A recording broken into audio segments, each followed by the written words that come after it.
They told me it was a 2-week assignment, $20,000 cash for 14 days of basic home care in rural Louisiana. All meals included, private room, and the patient was described as low maintenance.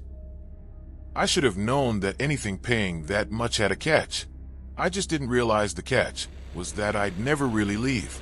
My name is Emma Reeves. I'm 28 years old, and 6 months ago, I was drowning in $83,000 of nursing school debt while working double shifts at a Houston hospital for $16 an hour.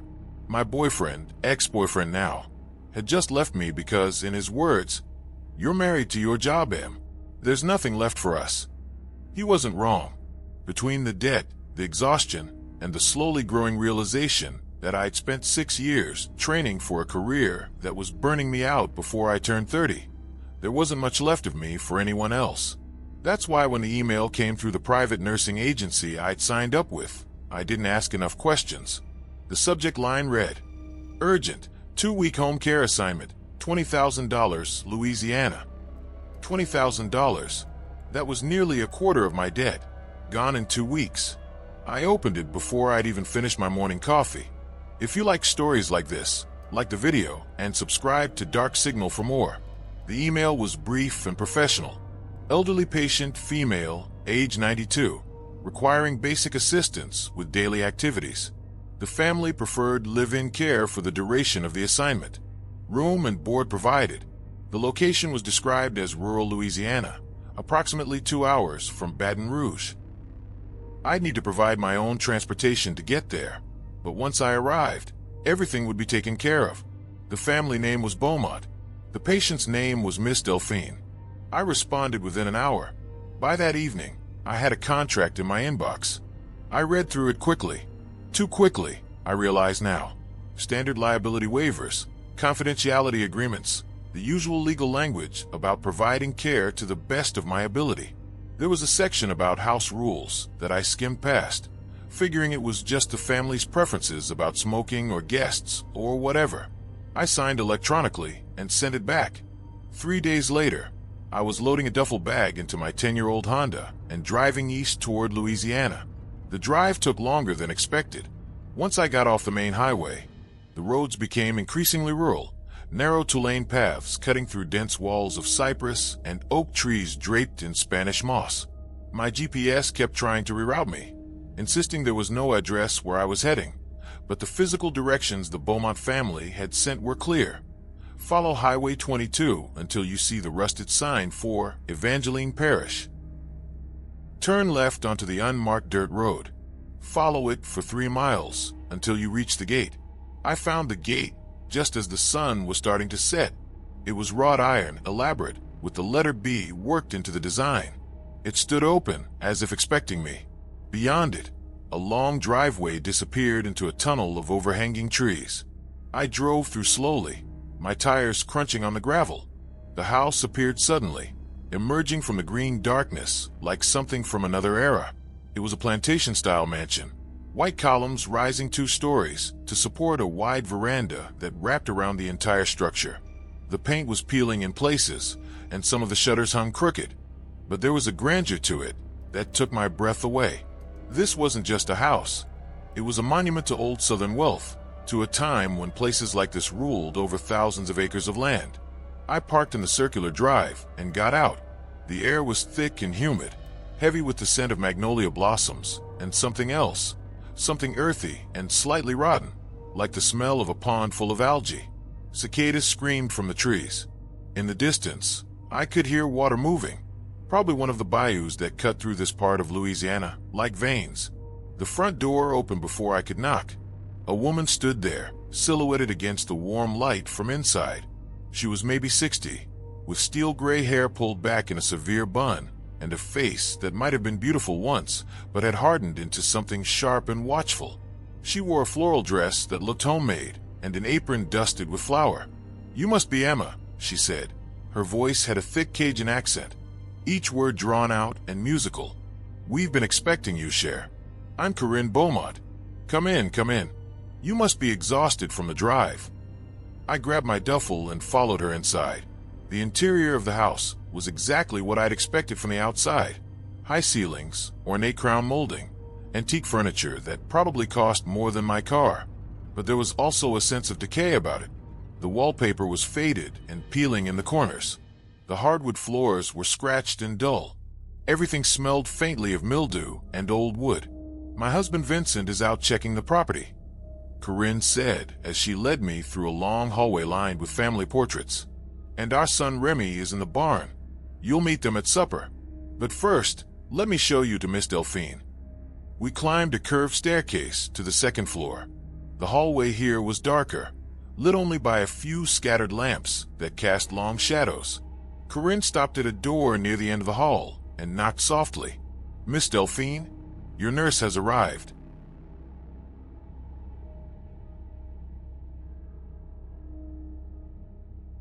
There was no response. Corinne opened the door anyway and gestured for me to enter. The room was large but cluttered, filled with more antique furniture, a four-poster bed, a wardrobe, a vanity covered in old perfume bottles. The windows were covered with heavy drapes, making the space feel airless and dim. And in the bed, propped up on pillows, was Miss Delphine. My first thought was that she didn't look 92. My second thought was that there was something deeply wrong about how she looked. She was thin, gaunt really, with papery white skin that seemed almost translucent in the lamplight. Her hair was long and silver, spread across the pillows like a spider's web. But her face was unlined. No wrinkles, no age spots, nothing to suggest she'd lived nearly a century. Her eyes, when they opened to look at me, were completely black. Not just the pupils, the entire eye, from corner to corner, was the deep black of a well. "Hello, dear," she said.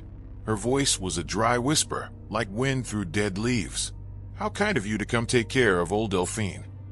I forced a professional smile and stepped closer to the bed. "It's nice to meet you, Miss Delphine. I'm Emma. I'll be helping you for the next 2 weeks. 2 weeks, she repeated, and something about the way she said it made my skin prickle. Yes, 2 weeks is usually enough. Before I could ask what she meant, Corinne cleared her throat. "Emma, let me show you where you'll be staying. You can get settled before supper." She looked at Miss Delphine. "We'll let you rest, ma'am." My room was across the hall. It was smaller than Miss Delphine's, but still spacious by modern standards, with a brass bed, a dresser, and a window that looked out over the back of the property. I could see overgrown gardens, a collapsed gazebo, and beyond that, the dark line of the swamp. "Supper is at 6, Corinne said from the doorway. "We eat together as a family here. You're expected to join us." It wasn't phrased as a request. "Oh, and Emma, there are some house rules you should know about."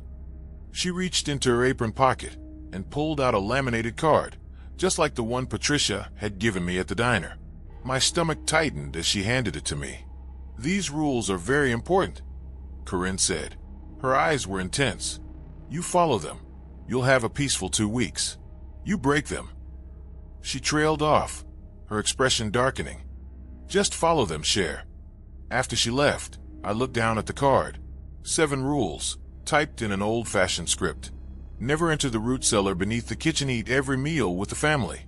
No exceptions if Miss Delphine calls for Daddy. Ignore it. Do not answer the rotary phone in the hallway. Lock your bedroom door at exactly 10 p.m. every night. Never refuse food from Corinne. If you see Rémy in the barn after dark, walk away immediately. I sat on the bed, staring at the rules. They were different from the ones at the diner, but they had the same quality: specific, inexplicable, and deeply unsettling. Why couldn't I go in the root cellar? Why did I have to lock my door at a specific time? And why would Miss Delphine call for Daddy when she was 92 years old? I thought about leaving. I thought about grabbing my duffel bag, getting in my car, and driving back to Houston. But then I thought about my debt, about my empty bank account, about the fact that I'd signed a contract and they'd probably sue me if I broke it. $20,000, I reminded myself. Just 2 weeks. Follow the rules and collect your money. At exactly 6 o'clock, I heard a bell ring downstairs. Supper. The dining room was enormous, with a table that could easily seat 20 people. Tonight, only 5 chairs were occupied. Corinne sat at one end, ladling something that looked like gumbo from a large pot. A man I assumed was Vincent sat at the head of the table, late 60s, with a weathered face and calloused hands that spoke of years of manual labor. And at the far end, watching me with cold blue eyes, was a younger man. Rémy, probably. He was maybe 35, with dark hair and a thin smile that didn't reach his eyes. Sit, Corinne said, gesturing to an empty chair. You must be starving. I sat down cautiously. The food smelled incredible, rich and spicy, with hints of garlic and cayenne. My stomach growled despite my unease. Corinne filled my bowl without asking if I wanted any, then did the same for everyone else. We're so glad to have you here, Emma, Vincent said. His accent was even thicker than Corinne's. Miss Delphine, she needs good care. The last nurse, she didn't work out. What happened to her? I asked. There was a brief silence. Rémy's smile widened slightly. She left, Corinne said simply. Some people aren't suited for this kind of work. Too isolated, you know. But you seem like a strong girl. I think you'll do just fine.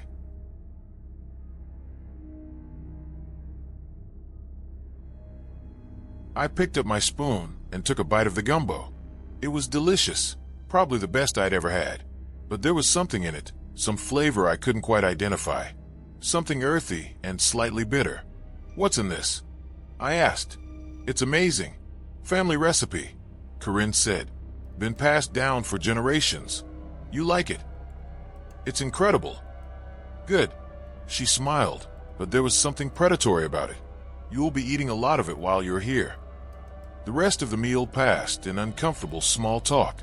They asked me about Houston, about my training, about whether I had family. I answered politely, but kept my responses vague. There was something about the way they watched me. All three of them, their eyes tracking my every movement, that made me feel like prey. After dinner, I excused myself and went upstairs to check on Miss Delphine. She was awake, staring at the ceiling with those black eyes. Did you eat Corinne's gumbo? She asked without looking at me. Yes, I said. It was good. Of course it was. She turned her head toward me, and in the lamplight, I could see something moving beneath her skin, something that writhed and pulsed like roots spreading through soil. It's always good. That's why they stay. Who stays? She smiled, revealing teeth that were too long, too sharp. The family. Always growing. Always hungry. You'll understand soon, dear. After you've had a few more meals. After the roots take hold. I backed toward the door. I think you should rest, Miss Delphine. I've been resting for 130 years, she said. What's a little longer? I left her room and practically ran to mine. It was only 7:30, but I locked the door anyway, even though the rules said to wait until 10. I couldn't shake the image of something moving under Miss Delphine's skin, or the way she'd said the roots take hold. That night, I barely slept. I kept hearing sounds, footsteps in the hallway, scratching at my door, and once, around 3 in the morning, a voice that sounded like Miss Delphine calling out, "Daddy? Daddy, are you there?" I didn't answer. I followed rule number 3. The next morning, I found Corinne in the kitchen making breakfast. The smell of bacon and biscuits filled the air, and despite everything, my stomach growled. "Morning, Cher," she said brightly. "Sleep well." "Fine," I lied. Good. Sit down. I'll fix you a plate." The food was, once again, incredible, but as I ate, I couldn't help noticing the way Corinne watched me, the satisfied expression on her face every time I took a bite. It reminded me of someone watching a plant grow, waiting to see if it would take root. After breakfast, I spent time with Miss Delphine, helping her with basic hygiene and checking her vitals. Her heart rate was impossibly slow, 30 beats per minute, but she seemed perfectly healthy otherwise. Too healthy for someone supposedly 92 years old. "How long have you lived here, Miss Delphine?" I asked as I helped her sit up. "Since the beginning," she said. "Since Vincent's great-great-grandfather found me in the swamp. I was different then. Smaller, weaker, but they fed me, and I grew strong. And in return, I made them a promise." "What kind of promise?" "That they would never be alone. That they would always have family. Forever and ever and ever." She grabbed my wrist with surprising strength. "And now you're family too, Emma. You ate the food. You slept under the roof. You signed the contract. You're one of us now." I pulled my hand away and left the room, my heart pounding. This was insane. I needed to leave. I didn't care about the money anymore. I just needed to get out. I went downstairs and found my keys exactly where I'd left them on the entry table. I grabbed them and headed for the front door. It was locked. I tried the back door. Also locked. The windows were nailed shut. Going somewhere? I spun around to find Rémy, standing in the hallway, that thin smile still on his face. I need to leave, I said. This isn't working out. I'll forfeit the money, but I need to go. Can't do that, he said, walking closer. You signed a contract. 2 weeks. And besides, he gestured toward the dining room. Mama's making lunch. You wouldn't want to refuse her cooking, would you? That's rule number 6. I don't care about the rules, I said, my voice rising. Let me out. Can't, he repeated. Not until you're ready. Not until your family. He walked past me toward the kitchen, whistling tunelessly. I stood there, shaking, staring at the locked door. I was trapped. The next few days blurred together in a haze of meals and denial.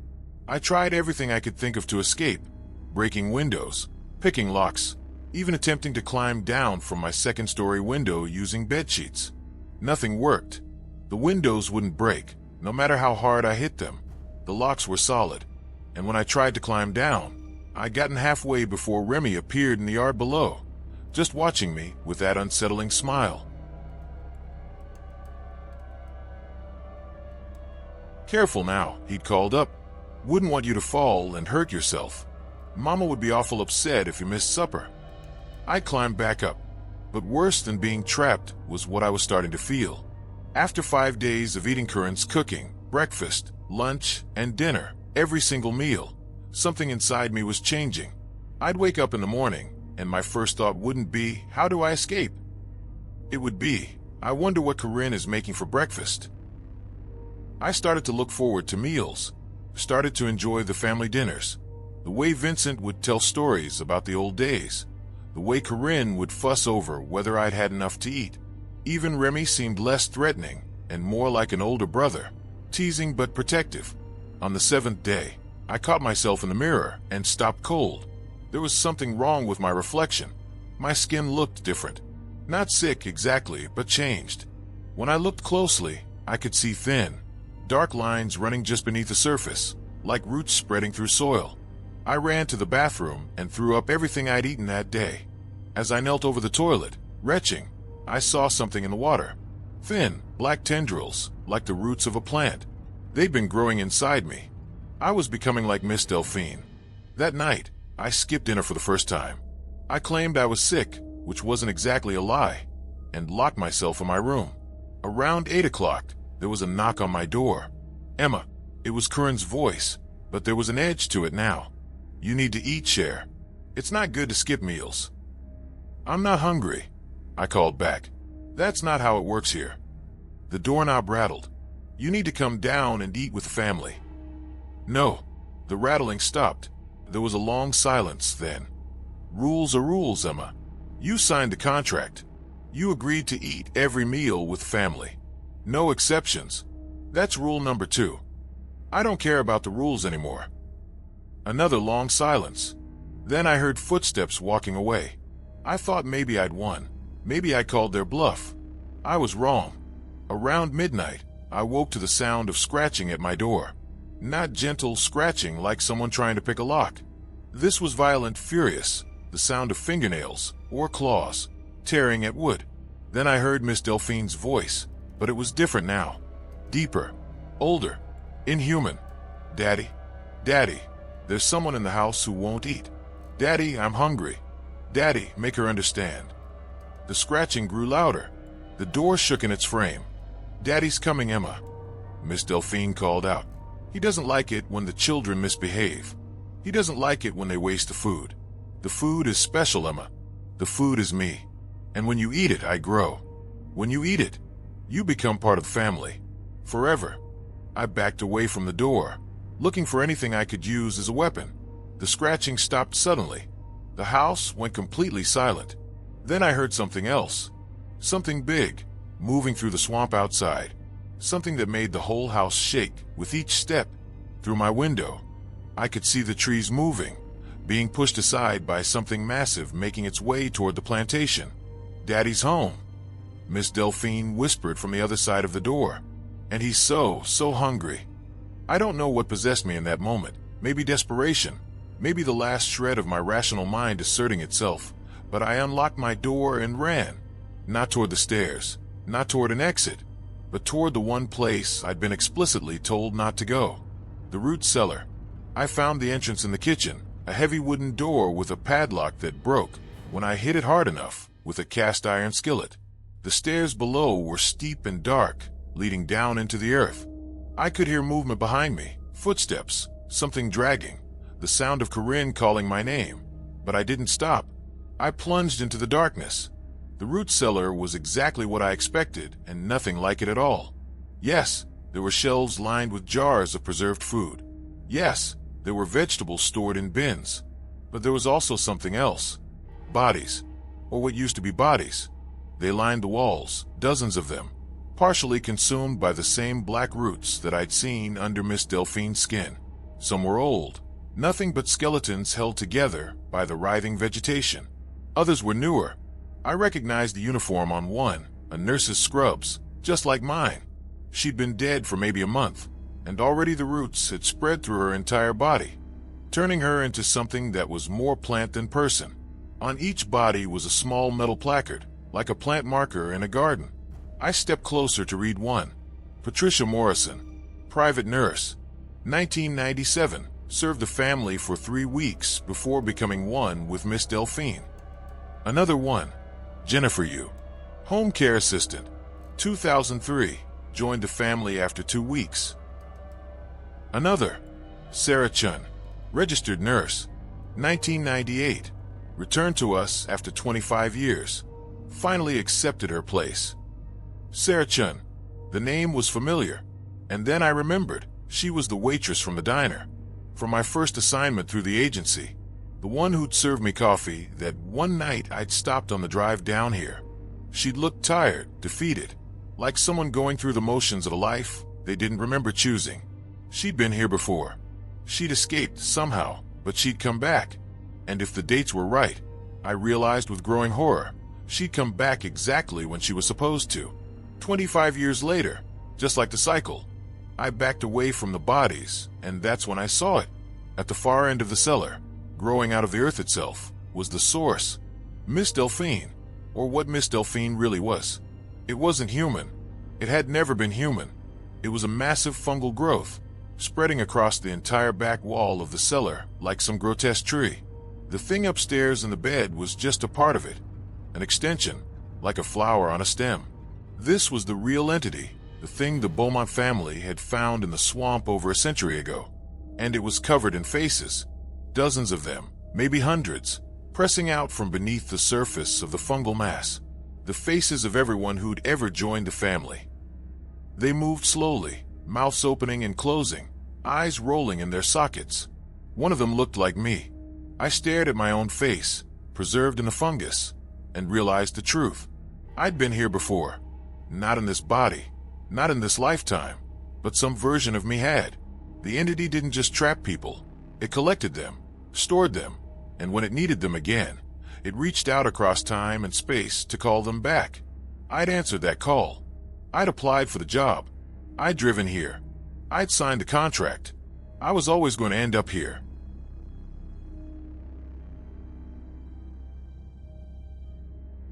Emma. I turned to see Corinne standing at the bottom of the stairs. She looked sad. "You weren't supposed to see this," she said. "Not yet. Not until you were ready. Not until you'd eaten enough meals to understand." "Understand what?" My voice cracked. "That you're feeding people to some kind of monster? That you've been doing this for over 100 years?" "She's not a monster," Corinne said gently. "She's family. The Beaumont family was dying, Emma. The land was failing. The money was gone. We were going to lose everything our ancestors had built. And then Vincent's great-great-grandfather found her in the swamp. And she made us a promise. She'd keep the family going. Forever. As long as we fed her. As long as we brought her new members to join. She'd preserve us, keep us young, keep us together. You're insane. All of you. Maybe. Corinne shrugged. But we're together. We're safe.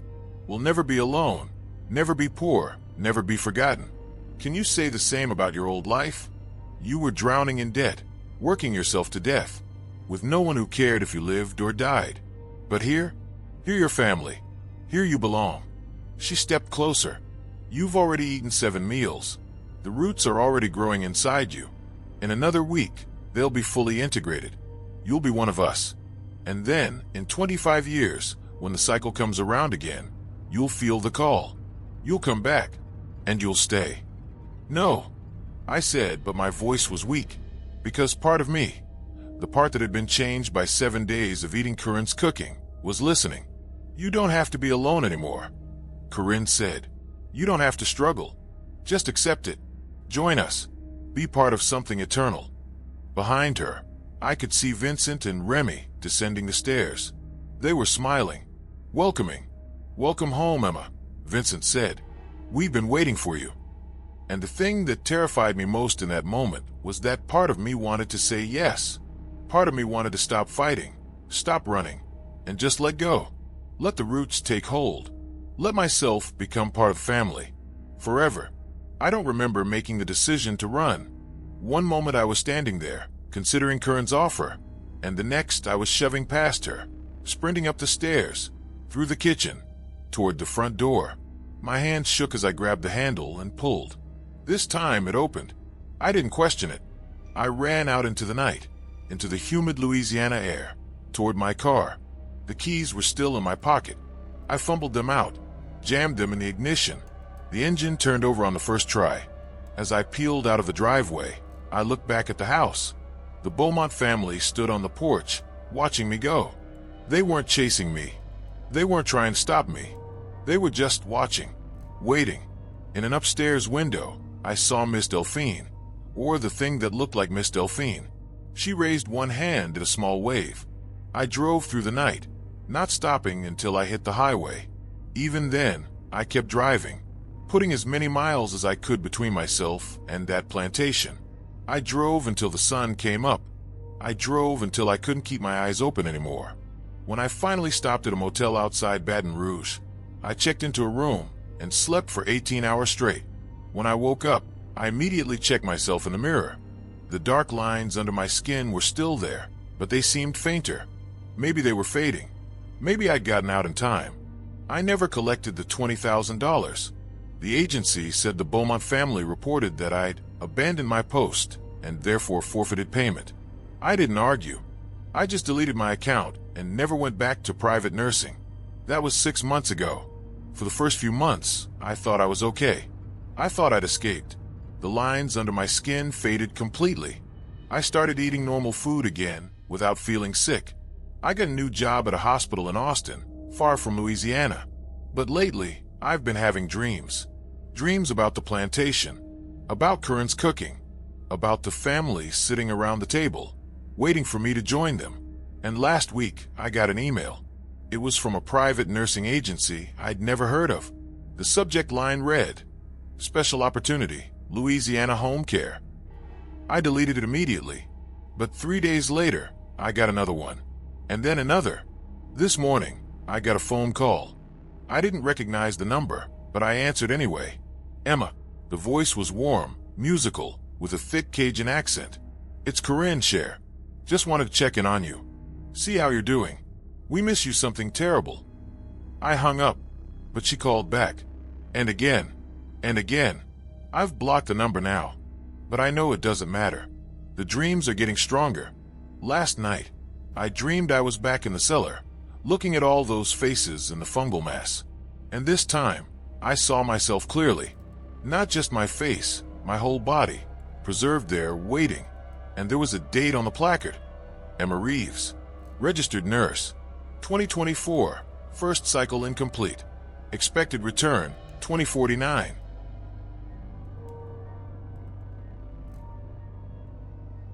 2049, 25 years from now. I'll be 53 years old. Maybe I'll have paid off my debt by then.